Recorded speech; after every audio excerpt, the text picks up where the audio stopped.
I was on my way to Washington, D.C. on a business trip on July 22nd.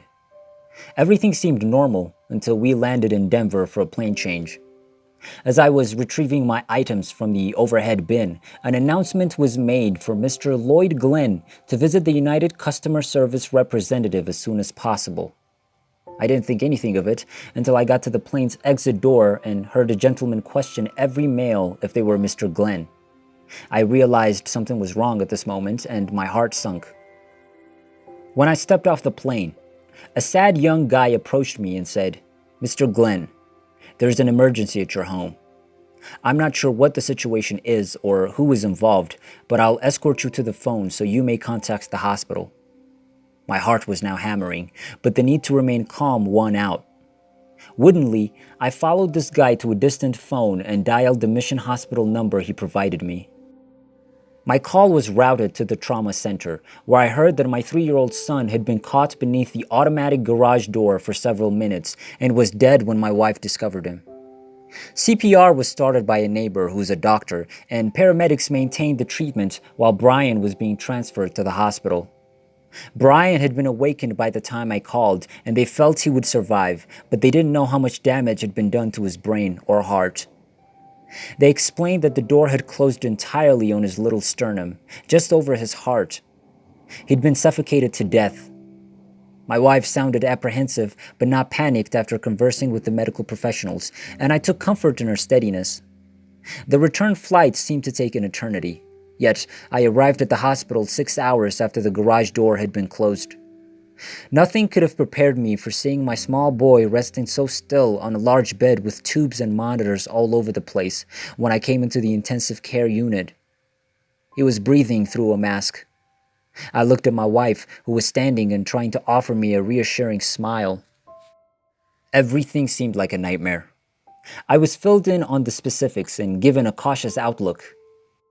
Brian was going to live, and preliminary tests showed that his heart was fine, which were both miracles in and of themselves. But only time would tell if his brain had been harmed. My wife remained calm over the apparently endless hours. She was confident that Brian would be fine in the end. I clutched her words and trust like a lifeline.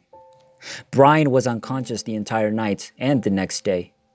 It seemed like an eternity had passed since I'd left for my work trip the day before. At 2 o'clock that afternoon, our son recovered consciousness and sat up, delivering the most beautiful words I'd ever heard spoken. "Daddy, hold me," he whispered, reaching for me with his little arms, crying, smiling. He was declared to have no neurological or physical disabilities the next day, and word of his amazing survival spread throughout the hospital.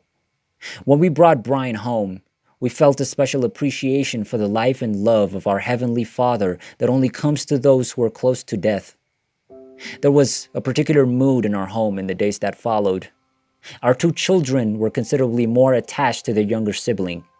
My wife and I were considerably closer to each other, and our entire family was very tight. Life began to move at a slower pace. Perspective appeared to be more focused, and the balance appeared to be much easier to achieve and maintain. We felt quite fortunate. Our appreciation was heartfelt. The story does not end here. On the day of the accident, almost a month later, Brian awakened from his afternoon sleep and said, "Sit down, Mommy. I have a message for you." Brian normally spoke in short words at this point in his life, so hearing him say a full sentence astonished my wife.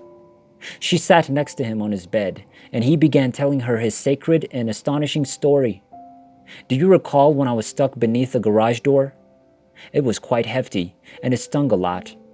I tried to phone you, but you couldn't hear me. I started crying, but it hurt too much. Then came the birdies." "The birdies?" my wife inquired, perplexed. "Yes," he said. "The birds flew inside the garage, making a whooshing sound. They looked after me." "Did they?" "Yes," he said emphatically. "One of the birds swooped down and grabbed you. She came to inform you that I'd become trapped beneath the door. The room was filled with a pleasant, reverent feeling.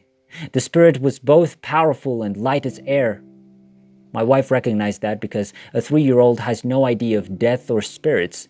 He was referring to the entities who came to him from beyond as birdies because they were flying through the air like birds.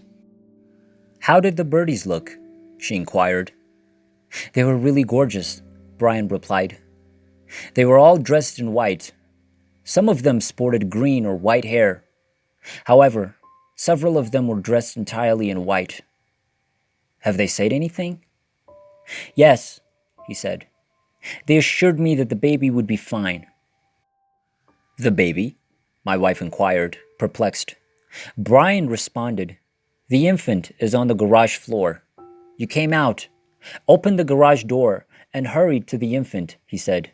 "You told the baby not to leave." My wife nearly fainted when she heard this, because she'd gone and knelt beside Brian's body, seeing his crushed chest and whispering, "Don't leave us, Brian. Please stay if you're able." She realized the soul had left his body and was looking down from above on this little lifeless form as she listened to Brian tell her the words she had said.